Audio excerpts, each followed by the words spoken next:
शिवसेनेचे माजी मंत्री सुरेश नवले यांनी कार्यकर्ता संवाद मेळावा घेऊन आपली राजकीय भूमिका स्पष्ट केली।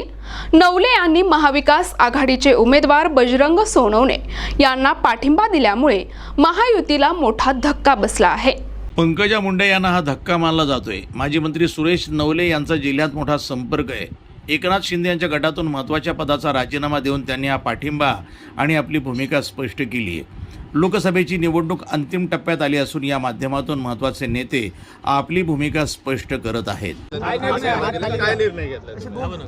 नाही, मी गेली 5 दिवस कार्यकर्त्यांशी चर्चा करत होतो। कार्यकर्त्यांच्या भावना जाणून घेण्याचा प्रयत्न मी केलेला। सगळ्या कार्यकर्त्यांची भावना एकच होती की भारतीय जनता पार्टीनं ज्याचं नेतृत्व माननीय एकनाथजी शिंदे हे करतात त्यांना फसवलेलं आहे, त्यांची फसगत झालेली आहे। त्यामुळं भारतीय जनता पार्टीला कोणत्याही स्थितीमध्ये आपण पाठिंबा देऊ नये मित्रमंडळाचा।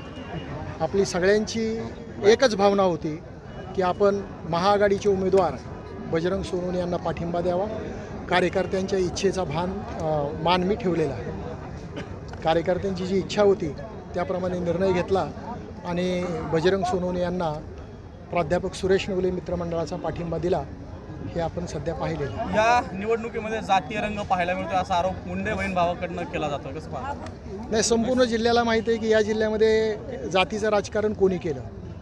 तुम्ही मागच्या निवडणुकीमध्ये पाहिलं असेल तर 100% जी मराठीची गावं आहेत त्या गावामध्ये भारतीय जनता पार्टीच्या उमेदवार प्रीतम ताई यांना साधारणतः 65-70% सरासरी मतदान पडलेलं आहे।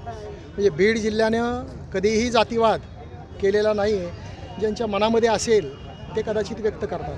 अण्णा, तुम्ही भाजपच्या दबावापोटी मुख्यमंत्र्यांनी शिवसैनिकाचे बळी दिलेला आहे, काय नेमकं तुम्हाला सांगायचे महाराष्ट्र? भाजपच्या भट्टीत शिवसैनिकांचे बळी ही टॅगलाईनच झालेली आहे। तुम्ही पहा ना, हेमंत पाटलांचा बळी गेला, भावना गवळींचा बळी गेला, तुमानेंचा बळी गेला, आता कदाचित नाशिक आणि पालघर इथलाही बळी जाण्याची शक्यता आहे।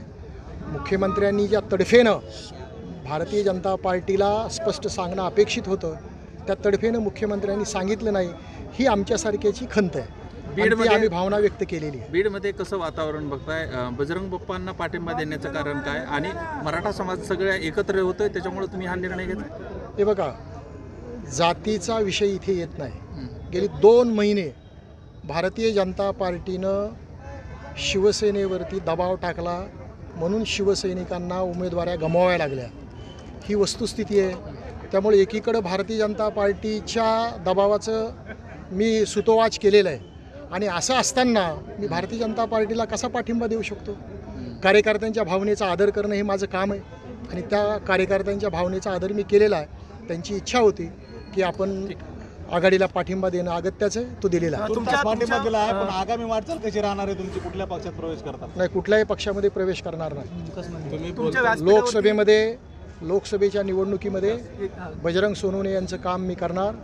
मतदारसंघ आणि जिल्ह्यामध्ये ज्या ठिकाणून मला बोलवण्यात येईल त्या ठिकाणी मी जाणार। मनोज जरांगे पाटलांचं उपोषण सुरू होतं त्यावेळी सरकारनं गुलाल लावला आणि त्यांची फसवणूक केली असंही म्हणाले, कशी फसवणूक झाली जरा सांग? नाही, ते जरांगे पाटलांनीच सांगितलेलं आहे आणि त्यानंतर पुन्हा जरांगे पाटील उपोषणाला बसलेले, हे सगळ्या महाराष्ट्रानं पाहिलेले। मग कशी फसवणूक झाली हे जरांगे पाटलांनी आपल्या भाषणामधून सांगितलेलं आहे। अण्णा, या निर्णयाच्या आधी तुम्ही जरांगे पाटलांची भेट घेतली, या सगळ्या संदर्भामध्ये काही चर्चा झाली त्यांच्याशी? नाही, अजिबात नाही। परवा ते संभाजीनगर येथे रुग्णालयामध्ये ॲडमिट होते, त्यांची प्रकृती खालावलेली होती। मला समजलं, मी गेलो, त्यांची विचारपूस केली, बाकी राजकीय किंवा सामाजिक चर्चा अजिबात केलेली नाही। मात्र पंकजा मुंडे ज्यावेळेस आता गावखेड्यात फिरतात त्यावेळेस घोषणा NTV न्यूज मराठी, बीड।